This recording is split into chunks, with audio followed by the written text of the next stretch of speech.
میرے محترم بھائیوں، دوستوں، بزرگوں، اللہ رب العزت نے ہمیں اس نبی کے امت میں پیدا فرمایا کہ وہ نبی کہ جو تمام نبیوں کے سردار ہیں، وہ نبی جو امام الانبیاء ہیں، وہ نبی جو امام سرور کونین ہیں، وہ نبی جو سب سے پہلے اپنی امت کو جنت میں لے کر جائیں گے، وہ نبی جو تمام انسانوں کے لیے، تمام کائنات کے جانداروں کے لیے، تمام جانوروں کے لیے، تمام پرندوں کے لیے، تمام چرند پرند درند، تمام دنیا کے انسانوں کے لیے رحمت للعالمین بن کر آئے، وہ نبی جس کی امت میں آج ہم پیدا ہو گئے، وہ نبی جس کی کوئی برائی نہیں کر سکتا، وہ نبی جس کی تعریف میں صرف مسلمان ہی نہیں، دشمنان اسلام بھی ان کی تعریف کرنے پر مجبور ہیں۔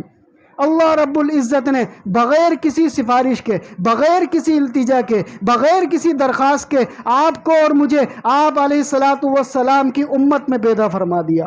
یہ اللہ رب العزت کا محض ہم پر فضل ہے، محض ہم پر احسان ہے۔ اگر وہ اللہ چاہتے ہمیں آپ صلی اللہ علیہ وسلم کی امت میں پیدا نہ فرماتے، کسی اور کی امت میں پیدا فرماتے تھے، تو اس پر ہمارا اختیار نہیں تھا۔ اگر وہ اللہ چاہتے ہمیں انسان نہ بناتے، کوئی جانور بنا دیتے، کوئی پرندہ بنا دیتے، کوئی درندہ بنا دیتے، کوئی جن بنا دیتے، کوئی اور مخلوق بنا دیتے، لیکن اللہ رب العزت نے آپ پر اور مجھ پر احسان فرمایا اور انسان اشرف المخلوقات بنا دیا۔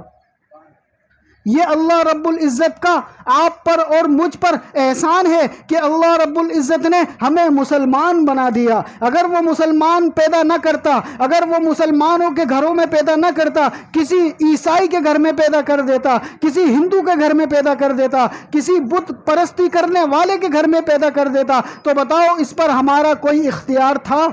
کوئی اختیار نہیں تھا۔ اللہ رب العزت نے ہم پر احسان فرمایا کہ ہمیں مسلمانوں کے گھر میں پیدا فرما دیا، اور اسی طرح اللہ رب العزت نے ہم پر مزید احسان فرمایا۔ جس وقت میں اور آپ پیدا ہوئے ہماری آنکھیں بھی صحیح تھی، جس وقت ہم پیدا ہوئے ہمارے کان بھی صحیح تھے، جس وقت ہم پیدا ہوئے ہمارے ہاتھ بھی دونوں سلامت تھے، جس وقت ہم پیدا ہوئے ہماری دونوں ٹانگیں بھی سلامت تھی، جس وقت ہم پیدا ہوئے ہمارا دماغ بھی کام کر رہا تھا، جس وقت ہم پیدا ہوئے ہمارا دل بھی دھڑک رہا تھا، جس وقت ہم پیدا ہوئے ہمارا پورا جسم اسی طرح خوبصورت طریقے سے اللہ نے بنا کر پیدا فرما دیا۔ اگر وہ اللہ چاہتے ہمیں پیدا نابینا بنا دیتے، ہمیں پیدائشی نابینا پیدا فرما دیتے، تو ہم اس میں کیا کر لیتے؟ اگر وہ اللہ چاہتے ہمیں پیدائشی بہرا پیدا فرما دیتے، ہم اس میں کیا کر لیتے؟ اگر وہ اللہ چاہتے ہمیں پیدائشی گونگا پیدا فرما دیتے، تو ہم اس میں کیا کر لیتے؟ اگر وہ اللہ چاہتے ہمارا ایک ہاتھ پیدا نہ کرتے، ہم اس میں کیا کر لیتے؟ اگر وہ اللہ چاہتے ہمارے دونوں ہاتھ نہ پیدا کرتے، ہم اس میں کیا کر لیتے؟ اگر وہ اللہ چاہتے ہمیں لنگڑا پیدا کر دیتے، ہم اس میں کیا کر لیتے؟ اگر وہ اللہ چاہتے ہمارا دماغ کام نہ کرتا، ہم اس طرح اپاہج پیدا ہو جاتے، معذور پیدا ہو جاتے، تو اس پر ہم کیا کر لیتے؟ کچھ کر سکتے تھے؟ کچھ بھی نہیں کر سکتے تھے۔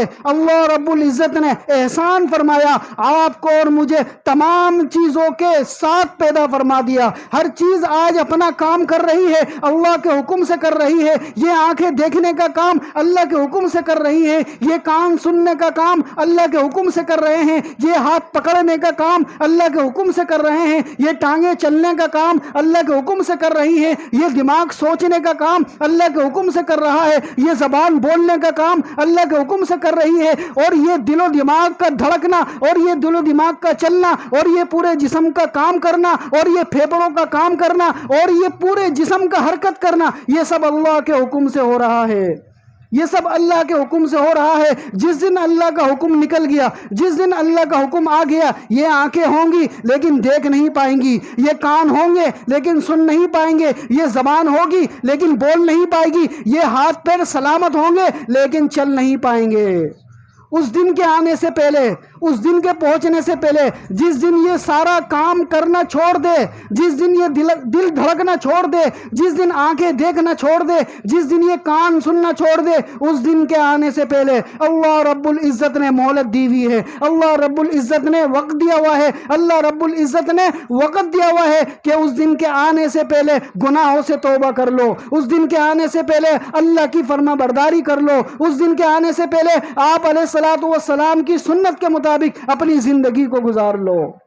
وہ دن جس دن آ گیا، وَلَن يُؤَخِّرَ اللَّهُ نَفْسًا إِذَا جَاءَ أَجَلُهَا وَلَن يُؤَخِّرَ اللَّهُ نَفْسًا إِذَا جَاءَ أَجَلُهَا۔ جس دن موت کا دن ہوگا، جس دن آپ کی یا میری آخری صبح ہوگی، جس دن میرا اور آپ کا آخری دن ہوگا، جس دن میری اور آپ کی آخری رات ہوگی، جس دن میرا اور آپ کا آخری سال ہوگا، ایک لمحے کی بھی مہلت نہیں ملے گی، ایک سیکنڈ کی بھی مہلت نہیں ملے گی۔ وَلَن يُؤَخِّرَ اللَّهُ نَفْسًا إِذَا جَاءَ أَجَلُهَا۔ اب کوئی مہلت نہیں ہے، اب کوئی وقت نہیں ہے، اب اس وقت کے پہنچنے سے پہلے، اب معلوم نہیں وہ وقت کب آئے گا، اب معلوم نہیں، ہو سکتا ہے آج کا دن، آج کی رات ہماری آخری ہو سکتا ہے یہ مہینہ آخری ہو سکتا ہے یہ سال آخری ہو۔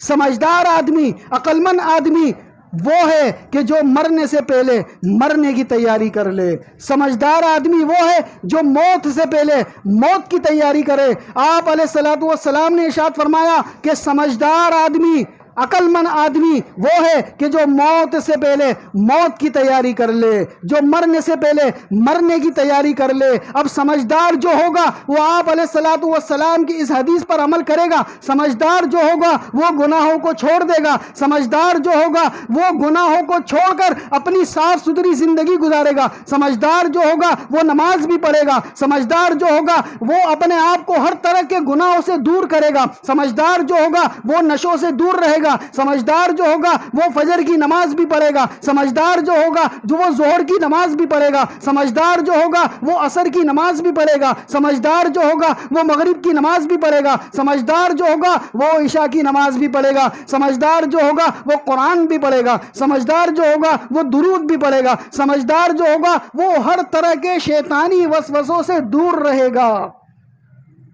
اور جو سمجھدار نہیں ہوگا وہ آج بھی اسی طرح آپ صلی اللہ علیہ وسلم کے احکامات کو، آپ علیہ السلام کی سنتوں کو آج بھی اسی طرح نظر انداز کرے گا۔ آج بھی سنے گا ضرور، یہاں سے سنے گا، یہاں سے نکالے گا، لیکن ایک دن ایسا آئے گا، ایک وقت ایسا آئے گا کہ جب اللہ رب العزت کے سامنے وہ کھڑا ہوگا تو انسان سے فرشتے کہیں گے کیا تمہارے پاس کوئی بتانے والا نہیں آیا تھا؟ کیا تمہیں کسی نے بتایا نہیں تھا؟ کیا تمہیں کوئی بتانے والا نہیں آیا تھا؟ وہ کہے گا ہاں میں نے سنا تھا، ہاں مجھے معلوم تھا، اس کے باوجود میں نے غفلت کی، اس کے باوجود میں گناہوں کی زندگی گزار کر آ گیا۔ وہ شیطان کے وسوسوں میں آ کر اپنے آپ کو ہمیشہ کے لیے ناکام کر کے چلا جائے گا۔ تو آپ نے سمجھدار بننا ہے یا بیوقوف بننا ہے؟ سمجھدار بننا ہے یا بیوقوف بننا ہے؟ سمجھدار وہ ہے کہ جو نمازوں کو ان کے وقت پہ پڑھے گا۔ سمجھدار وہ ہے کہ جو گناہوں سے دور رہے گا۔ سمجھدار وہ ہے جو نشوں سے دور رہے گا۔